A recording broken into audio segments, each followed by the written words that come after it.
A couple more questions left for you, Les. Let's start with your new defensive coordinator. Who is he, and what'd you like about him, and what's he going to do something in a way that the son of Bum did so well for you over the last several years?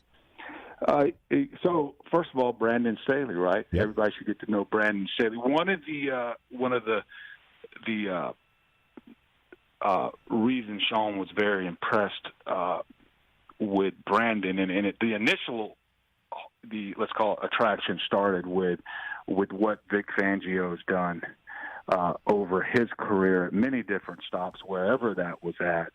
And then Sean competing against Vic and kind of how they have evolved. Let's call it.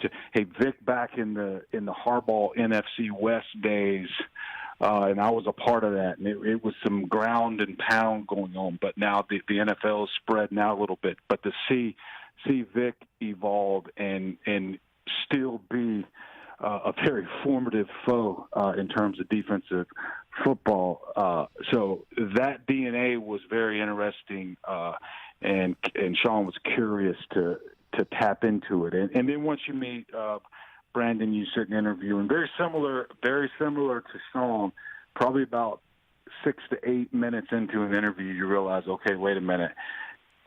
They're Rain Man. They're high-end physicists, or they're working at SpaceX putting rockets in space. It just happens to be, X's and O's versus whatever Apple and Microsoft are doing in their code, right? They got different letters. Football does X and O's, and Microsoft, Apple does. They do their own PhD. I love it. And I'd love being around guys like that. Hey, you watched all the way to the end. Thanks for that. Watch more right here.